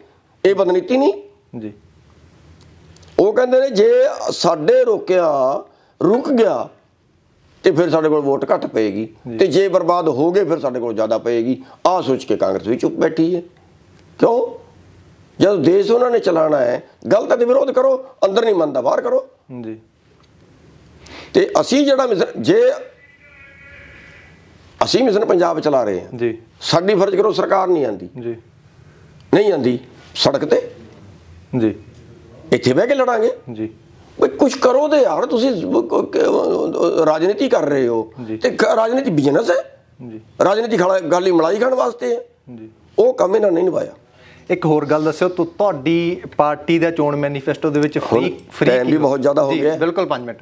ਤੁਹਾਡੀ ਚੋਣ ਮੈਨੀਫੈਸਟੋ ਦੇ ਵਿੱਚ ਫ੍ਰੀ ਕੀ ਹੋਵੇਗਾ? ਮੈਂ ਤਾਂ ਪੁੱਛ ਰਿਹਾ, ਜਿਹੜੀ ਵੀ ਪਾਰਟੀ ਆਉਂਦੀ ਆ ਸਿਰਫ ਇਹ ਆਖਦੀ ਆ ਸੀ ਦੇਖੋ, ਚੋਣ ਮੈਨੀਫੈਸਟੋ ਅਸੀਂ ਬਣਾਇਆ ਨਹੀਂ ਜੀ, ਪਰ ਜਿਹੜਾ ਫ੍ਰੀ ਵਾਲਾ ਸਵਾਲ ਹੈ ਜੀ, ਇਹ ਫ੍ਰੀ ਖਰੇ ਕਿਉਂ ਦੇ ਰਹੇ ਨੇ ਮੈਨੂੰ ਸਮਝ ਨਹੀਂ ਆਉਂਦੀ। ਫਿਰ ਉਹੀ ਗੱਲ ਹੈ, ਪਹਿਲਾਂ ਭੁੱਖ ਦਿਓ ਫਿਰ ਭੀਖ ਦਿਓ। ਜੀ, ਠੀਕ ਹੈ। 5-5 ਕਿਲੋ ਕਣਕ ਦਈ, ਜੀ, ਉਸ ਤੇ ਆਪਾਂ ਵੋਟ ਪਾ ਦਿਆਂਗੇ। ਜੀ। ਕਿਸਾਨਾਂ ਨੂੰ 6-6000 ਰੁਪਈਆ ਦਿਆ, ਜੀ, ਉਹਨੂੰ ਆਪਾਂ ਵੋਟ ਪਾ ਦਿਆਂਗੇ। 6000 ਦੇ ਕੇ 60000 ਲੁੱਟ ਲਿਆ, ਜੀ, ਉਹ ਯਾਦ ਨਹੀਂ। ਜੀ। ਦੇਖੋ, ਜਦੋਂ ਬੰਦਾ ਭੁੱਖਾ ਹੁੰਦਾ ਹੈ, ਜੀ, ਸਾਰਾ ਦਿਨ ਰੋਟੀ ਨਹੀਂ ਮਿਲੀ, ਸੰਝ ਨੂੰ ਕੋਈ ਉਹਨੂੰ ਰੋਟੀ ਖਿਲਾ ਦੇ, ਜੀ, ਤੇ ਜਿਹੜਾ ਸੰਝ ਨੂੰ ਰੋਟੀ ਖਿਲਾ ਦੇਗਾ ਉਹਦਾ ਬੜਾ ਸਾਨ ਮੰਨੇਗਾ। ਜੀ। ਇਹੋ ਹੀ ਇਹਨਾਂ ਦਾ ਮਨੋਵਿਗਿਆਨ ਹੈ। ਜੀ, ਜਨਤਾ ਨੂੰ ਭੁੱਖੀ ਮਾਰੋ, ਜੀ, ਭੁੱਖੀ ਮਾਰ ਕੇ ਜਦੋਂ ਤੁਸੀਂ ਉਹਨਾਂ ਨੂੰ ਭੀਖ ਦਿਓਗੇ ਜੀ, ਤੇ ਫਿਰ ਉਹ ਤੁਹਾਡਾ ਸਾਨ ਮੰਨਣਗੇ, ਜੀ, ਫਿਰ ਉਹ ਤੁਹਾਨੂੰ ਵੋਟ ਦੇਣਗੇ। ਦੇਖੋ, ਆ ਇੰਨੀ ਭੀਖ ਦੇਣ ਦੀ ਗੱਲ ਕਰ ਰਿਹਾ, ਜੀ, ਆ ਦੂਜਾ ਇੰਨੀ ਭੀਖ ਦੇਣ ਦੀ ਗੱਲ ਕਰ ਰਿਹਾ। ਜੀ, ਮੈਂ ਕਹਿੰਦਾ ਨਾ ਰੋਜ਼ਗਾਰ ਦੇ ਦਿਓ। ਜੀ। ਅੱਜ ਰੋਜ਼ਗਾਰ ਦਾ ਕੀ ਹਾਲ ਹੈ? ਜੀ, ਅੱਜ ਇਹ ਹਾਲ ਹੈ, ਪੰਜਾਬ ਦੇ ਵਿੱਚ ਟੌਪਰ ਹੈ ਪੰਜਾਬ ਬੇਰੁਜ਼ਗਾਰੀ 'ਚ। ਜੀ। ਪਰ ਸਰਕਾਰ ਕਹਿੰਦੀ ਅਸੀਂ 15 ਲੱਖ ਨੌਕਰੀਆਂ ਦਿੱਤੀਆਂ, ਕਾਂਗਰਸ ਕਹਿੰਦੀ ਵੈਸੇ ਜਿਹੜੇ ਰੋਜ਼ਗਾਰ ਮਿਲੇ 15 ਲੱਖ ਨਾਲ ਮੈਨੂੰ ਸਮਝ ਨਹੀਂ ਆਉਂਦੀ ਕੀ ਇਹਨਾਂ ਨੇ ਦਿੱਤਾ ਕੀ ਨਹੀਂ ਦਿੱਤਾ। ਅੱਜ ਟੌਪਰ ਸਭ ਤੋਂ ਜ਼ਿਆਦਾ ਬੇਰੁਜ਼ਗਾਰੀ ਹੈ ਪੰਜਾਬ 'ਚ। ਹਰਿਆਣਾ ਨੰਬਰ 1 ਤੇ ਹੈ, ਪੰਜਾਬ ਦੂਜੇ ਤੀਜੇ ਦੇ ਹੁਣ। ਤੇ ਅੱਜ ਹਾਲ ਕੀ ਹੈ? ਜਿੰਨੇ ਰੁਪਈਏ ਮਹੀਨਾ ਬੱਚੇ ਦੀ ਪੜ੍ਹਾਈ ਤੇ ਖਰਚ ਕੀਤਾ ਹੈ, ਉਨੇ ਰੁਪਈਏ ਮਹੀਨੇ ਦਾ ਉਹਦਾ ਨੌਕਰੀ ਨਹੀਂ। ਜੀ। ਅੱਜ 9,500 ਕਰੋੜ 9,500 ਦੇ ਕਰੀਬ ਹੈ ਜਿਹੜਾ ਅਨਸਕਿਲਡ ਦੀ ਜਿਹੜੀ ਨੌਕਰੀ ਹੈ ਜੀ, ਜਿਹੜਾ ਸਰਕਾਰੀ ਰੇਟ ਹੈ ਦਿਹਾੜੀ ਵਾਲੇ ਦਾ। ਬਿਲਕੁਲ। ਤੇ ਉਹ 8 ਘੰਟੇ ਕੰਮ ਕਰਾਉਣਾ ਹੈ ਜੀ। ਮੈਂ ਇੱਕ ਦੁਕਾਨ ਤੇ ਗਿਆ ਜੀ, ਕੱਪੜੇ ਦਾ ਸ਼ੋਰੂਮ ਸੀ ਜੀ, ਉਸ ਤੇ ਇੱਕ ਬੰਦਾ 7,000 ਤੇ ਕੰਮ ਕਰ ਰਿਹਾ, ਇੱਕ ਬੰਦਾ 800 ਤੇ ਕੰਮ ਕਰ ਰਿਹਾ। 11 ਘੰਟੇ ਕੰਮ ਕਰ ਰਿਹਾ, ਕੋਈ ਸਟੂਲ ਨਹੀਂ ਖੜਾ ਹੈ ਜੀ। 5-5 ਹਜ਼ਾਰ ਤੇ ਕਰ ਰਹੇ ਚੁਣੀ। ਜਿਹੜੇ ਮੌਲਾਂ ਦੇ ਵਿੱਚ ਕੰਮ ਕਰ ਰਹੇ ਨੇ ਕੀ ਰੇਟ ਤੇ ਕਰ ਰਹੇ ਨੇ? 5-5 4-4 ਹਜ਼ਾਰ ਤੇ ਵੀ ਮੁੰਡੇ ਕੰਮ ਕਰ ਰਹੇ ਨੇ। ਬਿਲਕੁਲ ਕਰ ਰਹੇ ਚੁਣੀ ਸਾਹਿਬ, ਕਰ ਰਹੇ ਨੇ, ਬਿਲਕੁਲ ਕਰ ਰਹੇ। ਉਹ ਜਿਹੜਾ ਨਿਊਨਤਮ ਕਾਨੂੰਨ ਸੀ ਕਿੱਧਰ ਵੜ ਗਿਆ ਬਈ ਜੀ? 14,000 ਨੌਕਰੀ ਬਣਨੀ ਚਾਹੀਦੀ ਸੀ ਉਹਦੀ, 11 ਘੰਟੇ ਕੰਮ ਕਰਨ ਦੀ ਜੀ। ਓਵਰ ਟਾਈਮ ਦਾ ਸਗੋਂ ਡਬਲ ਹੁੰਦਾ ਹੈ ਜੀ। 14,000 ਬਣਨੀ ਚਾਹੀਦੀ ਸੀ, ਮਿਲੀ ਉਹਨੂੰ 7,000 ਜੀ। ਬਿਲਕੁਲ। 6,000 5-5,000 ਬਿਲਕੁਲ। ਇਹ ਇਨਸਾਨੀਅਤ ਬਚੀ ਹੈ ਬਿਲਕੁਲ। ਤੇ ਆਪਾਂ ਉਹ ਤਾਂ ਉਹਨਾਂ ਨੂੰ ਦਿੰਦੇ ਨਹੀਂ ਜੀ, ਤੇ ਭੀਖ ਉਹਨਾਂ ਨੂੰ ਦੇ ਰਹੇ ਆ ਜੀ। ਆਪਾਂ ਤੁਹਾਨੂੰ ਬਿਜਲੀ ਫ੍ਰੀ ਦੇ ਦਿਆਂਗੇ, ਆਹ ਫ੍ਰੀ ਦੇ ਦਿਆਂਗੇ, ਉਹ ਫ੍ਰੀ। ਤੁਹਾਡੇ ਪਿਓ ਦਾ ਹੈ, ਤੁਸੀਂ ਫ੍ਰੀ ਦੇ ਕਿੱਥੋਂ ਜੀ? ਕਿੱਥੋਂ ਫ੍ਰੀ ਦਿਓਗੇ ਜੀ? ਦੇਸ਼ ਦੇ ਖਜ਼ਾਨੇ ਚੋਂ ਜਿਹੜਾ ਖਜ਼ਾਨਾ ਤਰੱਕੀ ਤੇ ਲੱਗਣਾ ਸੀ, ਤੁਸੀਂ ਨੌਕਰੀ ਦਾ ਤੁਸੀਂ ਦੇ ਨਹੀਂ ਸਕੇ। ਚੀਨ ਦੇ ਵਿੱਚ ਕੀ, ਉੱਥੇ ਆਬਾਦੀ ਜ਼ਿਆਦਾ ਨਹੀਂ, ਉਹ ਕਿਉਂ ਤਰੱਕੀ ਕਰ ਰਿਹਾ? ਹਿੰਦੁਸਤਾਨ ਤਰੱਕੀ ਕਿਉਂ ਨਹੀਂ ਕਰ ਸਕਦਾ? ਉਹ ਹਰ ਚੀਜ਼ ਬਣਾ ਰਿਹਾ, ਕਿਉਂ ਨਹੀਂ ਬਣਾ ਸਕਦੇ? ਉੱਥੋਂ ਦੀ ਚੀਜ਼ ਇੱਥੇ ਨਾਲ ਸਸਤੀ ਪੈ ਰਹੀ ਹੈ, ਕਿਉਂ? ਇਹ ਕਿਉਂ ਨਹੀਂ ਪੈਦਾ ਕਰ ਸਕਦੇ? ਹਰ ਉੱਥੇ ਅਪੰਗ ਬੰਦਾ ਨਾ, ਇੱਕ ਟੰਗ ਵਾਲਾ, ਉਹਨੂੰ ਵੀ ਕੰਮ ਹੈ। ਇੱਥੇ ਕਿਉਂ ਨਹੀਂ ਹੋ ਸਕਦਾ? ਕਿਉਂਕਿ ਸਾਨੂੰ ਪਤਾ ਹੈ, ਸਾਨੂੰ ਵੀ ਭੀਖ ਲੈਣ ਤੇ ਆ ਗਏ, ਉਹ ਵੀ ਭੀਖ ਦੇਣ ਤੇ ਆ ਗਏ। ਉਹਨਾਂ ਨੂੰ ਪਤਾ ਹੈ ਪਹਿਲਾਂ ਭੁੱਖ ਦਿਓ ਫਿਰ ਭੀਖ ਦਿਓ। ਇੱਕ ਗੱਲ ਹੋਰ ਦੱਸੋ, ਗੁਰਨਾਮ ਸਿੰਘ ਚਲੂਨੀ ਜਿਹੜਾ ਹੈਗਾ ਚਿਹਰਾ ਕਿੱਥੋਂ ਹੋਣਗੇ? ਪੰਜਾਬ ਤੋਂ ਹੋਣਗੇ ਜਾਂ ਹਰਿਆਣਾ ਤੋਂ ਹੋਣਗੇ? ਇਹ ਗੱਲ ਤੇ ਬੜਾ ਜਿਹੜਾ ਹੈਗਾ ਲੋਕ ਜ਼ਰੂਰ ਸੋਚ ਰਹੇ ਨੇ, ਦੁਚਿੱਤੀ ਦੇ ਵਿੱਚ ਜ਼ਰੂਰ ਨੇ ਜਿਹੜੇ ਲੋਕ। ਕਿ ਦੇਖੋ, ਲੋਕਤੰਤਰ ਦਾ ਤਰੀਕਾ ਇਹ ਹੈ, ਸਾਡੇ ਦੇਸ਼ ਜਿਹੜਾ ਇਲੈਕਸ਼ਨ ਦਾ ਤਰੀਕਾ ਹੈ ਜੀ, ਉਹ ਇਲੈਕਸ਼ਨ ਡਾਇਰੈਕਟ ਨਹੀਂ ਹੈ ਜੀ। ਇਲੈਕਸ਼ਨ ਡਾਇਰੈਕਟ ਹੋਣਾ ਚਾਹੀਦਾ ਜੀ। ਇਲੈਕਸ਼ਨ ਪਾਰਟੀਆਂ ਦਾ ਨਹੀਂ ਹੋਣਾ ਚਾਹੀਦਾ ਜੀ, ਇਲੈਕਸ਼ਨ ਡਾਇਰੈਕਟ ਹੋਣਾ ਚਾਹੀਦਾ ਜੀ। ਸੀਐਮ ਖੜੇ ਸਿੱਧਾ ਜੀ, ਜਿਹੜਾ ਸਭ ਤੋਂ ਚੰਗਾ ਚਿਹਰਾ ਹੋਏਗਾ ਉਹਨੂੰ ਸੀਐਮ ਜਨਤਾ ਬਣਾ ਦੇਗੀ ਜੀ। ਇਸੇ ਤਰ੍ਹਾਂ ਪੀਐਮ ਹੋਣਾ ਚਾਹੀਦਾ ਜੀ। ਸਾਡੀ ਵਿਵਸਥਾ ਉਲਟੀ ਹੈ ਜੀ, ਸਾਡਾ ਪਾਰਟੀ ਰਾਜ ਹੈ, ਇਹ ਸਿਸਟਮ ਹੀ ਗਲਤ ਹੈ, ਪੂਰਾ ਬਦਲ ਦੇਣਾ ਚਾਹੀਦਾ ਜੀ। ਇੱਥੇ ਕੀ ਹੈ, ਜਿਹਨੂੰ ਪਾਰਟੀ ਟਿਕਟ ਦੇਗੀ ਉਹ ਬਣੇਗਾ ਜੀ, ਜਿਹਨੂੰ ਪਾਰਟੀ ਟਿਕਟ ਦੇਗੀ ਜੀ ਉਹ ਪਾਰਟੀ ਦਾ ਐਮਐਲਏ ਹੋਇਆ ਜੀ, ਨਾ ਕਿ ਜਨਤਾ ਦਾ ਜੀ। ਬੜਾ ਗੰਭੀਰ ਮੈਟਰ ਹੈ। ਬਿਲਕੁਲ ਬਿਲकुल ਬਿਲਕੁਲ ਜਿਹਨੂੰ ਪਾਰਟੀ ਨੇ ਟਿਕਟ ਦਿੱਤਾ ਉਹ ਪਾਰਟੀ ਕਹੇਗੀ ਇਸ ਕਾਨੂੰਨ ਤੇ ਤੂੰ ਇਸ ਤਰ੍ਹਾਂ ਬੋਲਣਾ ਹੈ, ਵੀ ਲਾਗੂ ਕਰਤਾ। ਬਿਲਕੁਲ ਜੀ ਬਿਲकुल। ਤੇ ਜਨਤਾ ਦੀ ਭਾਵਨਾ ਉਸ ਦੇ ਖਿਲਾਫ ਹੈ, ਉਹਦੀ ਵੀ ਅੰਤਰਾਤਮਾ ਉਹਦੇ ਖਿਲਾਫ ਹੈ ਜੀ। ਐਮਐਲਏ ਦੀ ਅੰਤਰਾਤਮਾ ਜਿਹੜੀ ਹੈ ਉਹ ਵੀ ਕਹਿੰਦੀ ਹੈ ਬਿਲਕੁਲ ਵੀ ਤੂੰ ਇਸ ਤਰ੍ਹਾਂ ਕਰਨਾ ਚਾਹੀਦਾ ਹੈ। ਪਰ ਪਾਰਟੀ ਨੇ ਵੀ ਪੁਜਾਰੀ ਕਰਤਾ, ਜੀ ਉਹਨੂੰ ਪਾਰਟੀ ਦੀ ਮੰਨਣੀ ਪਏਗੀ। ਜੀ। ਉਹ ਕਹਿੰਦਾ ਮੈਂ ਜਨਤਾ ਦਾ ਨੁਮਾਇੰਦਾ ਨਹੀਂ, ਬਿਲਕੁਲ ਉਹ ਕਹਿੰਦਾ ਮੈਂ ਪਾਰਟੀ ਦਾ ਨੁਮਾਇੰਦਾ ਵਾਂ। ਬਿਲਕੁਲ ਜੀ। ਮੈਨੂੰ ਪਾਰਟੀ ਨੇ ਟਿਕਟ ਦਿੱਤਾ ਤੇ ਤੁਸੀਂ ਵੋਟ ਪਾਈ, ਮੈਂ ਪਾਰਟੀ ਦਾ ਨੁਮਾਇੰਦਾ ਵਾਂ, ਜਨਤਾ ਦਾ ਨੁਮਾਇੰਦਾ ਨਹੀਂ। ਜੀ। ਇਸ ਕਰਕੇ ਇੱਥੇ ਲੋਕਤੰਤਰ ਦੀ ਪਰਿਭਾਸ਼ਾ ਹੀ ਗਲਤ ਹੈ। ਜੀ। ਇੱਥੇ ਲੋਕਾਂ ਦਾ ਰਾਜ ਨਹੀਂ, ਇੱਥੇ ਪਾਰਟੀਆਂ ਦਾ ਰਾਜ ਹੈ। ਜੀ। ਇਹ ਪਾਰਟੀਆਂ ਦਾ ਰਾਜ ਹੀ ਬੰਦ ਕਰ ਦੇਣਾ। ਡਾਇਰੈਕਟ ਇਲੈਕਸ਼ਨ ਹੋਏ, ਡਾਇਰੈਕਟ ਐਮਐਲਏ ਦਾ ਹੋਏ, ਉਹ ਜਿਹੜਾ ਮੁੱਖ ਮੰਤਰੀ ਬਣ ਗਿਆ ਰਹੇਗਾ। ਐਮਐਲਏ ਜ਼ਿਆਦਾ ਹੋ ਗਏ ਤੇ ਪ੍ਰਸਤਾਵ ਪਾਸ ਹੋ ਜਾਏਗਾ, ਘੱਟ ਰਹੇ ਤੇ ਪ੍ਰਸਤਾਵ ਪਾਸ ਨਹੀਂ ਹੋਏਗਾ। ਬਿਲਕੁਲ। ਜੇ ਚਿਹਰੇ ਦੀ ਗੱਲ ਕਰਾਂ ਸਿੱਧਮ ਸਿੱਧੇ ਕਿ ਗੁਰਨਾਮ ਸਿੰਘ ਚਿਹਰਾ ਮੈਂ ਉਸੇ ਗੱਲ ਤੇ ਜੇ ਤੇ ਚਿਹਰੇ ਦੀ ਗੱਲ ਹੈ ਜੀ, ਚਿਹਰਾ ਇੱਥੇ ਕੌਣ ਬਣਾਉਂਦਾ ਹੈ? ਮੁੱਖ ਮੰਤਰੀ ਕੌਣ ਬਣਾਉਂਦੇ? ਮੁੱਖ ਮੰਤਰੀ ਇੱਥੇ ਬਣਾਉਂਦੇ ਨੇ ਐਮਐਲਏ। ਜੀ। ਹਰਿਆਣੇ 'ਚ ਸੀ ਜੀ, ਹਰਿਆਣੇ 'ਚ ਕੋਈ ਉਹਨਾਂ ਨੇ ਦੱਸਿਆ ਸੀ ਵੀ ਆ ਤੁਹਾਡਾ ਚਿਹਰਾ ਹੈ? ਨਹੀਂ ਜੀ, ਕਿਤੇ ਵੀ ਹੁੰਦਾ ਹੈ। ਬਿਲਕੁਲ ਬਿਲकुल। ਐਮਐਲਏ ਜਿਹਨੂੰ ਕਹਿੰਦੇ ਨੇ ਉਹ ਇੱਥੇ ਮੁੱਖ ਮੰਤਰੀ ਬਣਦਾ ਹੈ, ਐਮਪੀ ਜਿਹਨੂੰ ਕਹਿੰਦੇ ਨੇ ਉਹ ਇੱਥੇ ਪ੍ਰਧਾਨ ਮੰਤਰੀ ਬਣਦਾ ਹੈ। ਤੇ ਐਮਐਲਏ ਜਿਹੜੇ ਬਣਨਗੇ ਉਹ ਉਹਨਾਂ ਦੀ ਮਰਜ਼ੀ ਹੋਏਗੀ ਕਿਹਨੂੰ ਮੁੱਖ ਮੰਤਰੀ ਚੁਣਦੇ ਨੇ। ਜੀ। ਮਤਲਬ ਪੰਜਾਬ ਦੇ ਲੋਕ ਜੇ ਚਾਹਣਗੇ, ਤੁਸੀਂ ਲੋਕ, ਮੈਂ ਇਹ ਕਹਿ ਰਿਹਾ ਜਿਹੜੇ ਪੰਜਾਬ ਚੋਂ ਐਮਐਲਏ ਬਣਨਗੇ, ਜੀ ਬਿਲਕੁਲ, ਉਹ ਐਮਐਲਏ ਚੁਣਨਗੇ ਮੁੱਖ ਮੰਤਰੀ, ਜੀ, ਨਾ ਕਿ ਮੈਂ ਮੁੱਖ ਮੰਤਰੀ ਚੁਣਾਂਗਾ। ਜੀ। ਐਮਐਲਏ ਮੁੱਖ ਮੰਤਰੀ ਚੁਣਨਗੇ, ਐਮਐਲਏ ਜਿਹਨੂੰ ਕਹਿਣਗੇ ਉਹ ਮੁੱਖ ਮੰਤਰੀ ਬਣੇਗਾ। ਜੀ। ਆਖਰੀ ਸੁਨੇਹਾ ਕੀ ਰਹੇਗਾ ਚੁਣਨੀ ਸਾਹਿਬ ਸਾਡੇ ਸਰੋਤਿਆਂ ਦੇ ਲਈ? ਕਿਉਂਕਿ ਮੈਂ ਤਾਂ ਰਹਿ ਰਿਹਾ ਕਿਉਂਕਿ ਮੇਰਾ ਇੰਨਾ ਕੁ ਹੈ ਵੀ ਆ ਦੇਸ਼ ਨੂੰ ਪੰਜਾਬ ਸਭ ਤੋਂ ਪਹਿਲਾਂ ਬਚਾ ਸਕਦਾ ਹੈ। ਪੰਜਾਬ ਦੇ ਲੋਕ ਸਮਝਦਾਰ ਨੇ, ਬਦਲਾਅ ਚਾਹੁੰਦੇ ਨੇ, ਸਭ ਤੋਂ ਪਹਿਲਾਂ ਪੰਜਾਬ ਵਾਲੇ ਬਦਲਾਅ ਚਾਹੁੰਦੇ ਨੇ। ਬਿਲਕੁਲ ਬਿਲकुल। ਇੱਥੇ ਜਾਤੀਵਾਦ ਧਰਮਵਾਦ ਦੂਜੇ ਸਟੇਟਾਂ ਨਾਲੋਂ ਘੱਟ ਹੈ। ਜੀ। ਇਸ ਵਾਰੀ ਇਸ ਦੇਸ਼ ਨੂੰ ਬਚਾਉਣ ਵਾਸਤੇ ਅੱਗੇ ਆ ਜਾਓ। ਜੀ। ਇਸ ਦੇਸ਼ ਨੂੰ ਬਚਾਉਣ ਵਾਸਤੇ ਵੋਟ ਪਾਓ, ਨਾ ਕਿ ਆਪਣੀ ਕਿਸੇ ਚਮਚਾਗਿਰੀ 'ਚ ਪਾਓ। ਜੀ। ਉਹਦੇ ਕਰਕੇ ਵੋਟ ਨਾ ਪਾਓ, ਸੇਵਾ ਸਮਝ ਕੇ। ਜੀ। अब मैं तो ये कहना ਜਿਹੜੇ कैंडीडेट भी बनते हैं वो भी ਅਸੀਂ तो ਹੁਣ ਜਿਹੜਾ मिशन पंजाब चला रहे हैं ਉਹਨਾਂ ਅੱਗੇ ਉਹ ਬਈ ਜਿਹਨੇ ਸੇਵਾ ਵਾਸਤੇ ਆਣਾ ਉਹ ਆਏ। ਜੀ। ਸੇਵਾ ਯਾਰ ਲੋਕਾਂ ਨੇ ਦੇਸ਼ ਨੂੰ ਬਚਾਉਣ ਵਾਸਤੇ ਸਿਰ ਦੇ ਦਿੱਤੇ, ਆਪਾਂ ਟਿਕਟ ਪਿੱਛੇ ਲੜ ਰਹੇ ਹਾਂ। ਜੀ। ਲੋਕ ਫਾਂਸੀਆਂ ਤੇ ਚੜ੍ਹ ਕੇ ਦੇਸ਼ ਨੂੰ ਬਚਾਉਣ ਵਾਸਤੇ ਤੁਸੀਂ ਇੰਨੀ ਕੁ ਕੁਰਬਾਨੀ ਦੇ ਦਿਓ ਯਾਰ, ਜਿਹੜਾ ਮਰਜ਼ੀ ਆ ਜਾਏ ਚੰਗਾ ਹੋਣਾ ਚਾਹੀਦਾ ਹੈ। ਜੀ। ਤੇ ਇਹ ਮੈਂ ਪੰਜਾਬ ਵਾਲਿਆਂ ਨੂੰ ਬੇਨਤੀ ਕਰਨਾ ਚਾਹਾਂਗਾ ਵੀ ਆਪਣੇ ਵਿੱਚੋਂ ਚੰਗੇ ਕੈਂਡੀਡੇਟ ਲੱਭੋ, ਆ ਜਿਹੜਾ ਆਪਸ 'ਚ ਲੜੀ ਜਾਂਦੇ ਹੋ ਇਸ ਤੋਂ ਬਾਹਰ ਨਿਕਲੋ, ਇਹ ਦੇਸ਼ ਨੂੰ ਪਹਿਲ ਕਰੋ। ਜੇ 22 ਤੋਂ ਲੈ ਕੇ 24 ਤੱਕ ਤੁਸੀਂ ਚੰਗਾ ਕਰਕੇ ਦਿਖਾਤਾ, ਤੁਹਾਡੀ ਸਰਕਾਰ ਨੇ ਚੰਗਾ ਕਰਕੇ ਦਿਖਾਤਾ, ਜਿਹੜੇ ਲੋਕਾਂ ਨੂੰ ਆਪਾਂ ਭੇਜ ਰਹੇ ਉਹਨਾਂ ਨੇ ਚੰਗਾ ਕਰਕੇ ਦਿਖਾਤਾ, 2024 ਦੇ ਵਿੱਚ ਪੂਰਾ ਦੇਸ਼ ਉਹਨੂੰ ਅਪਣਾਏਗਾ। ਜੀ। ਚੂਨੀ ਸਾਹਿਬ ਤੁਸੀਂ ਸਮਾਂ ਦਿੱਤਾ, ਤੁਹਾਡਾ ਬਹੁਤ ਬਹੁਤ ਧੰਨਵਾਦ। ਇੱਕ ਮਿੰਟ ਬੈਠ ਜਾਓ।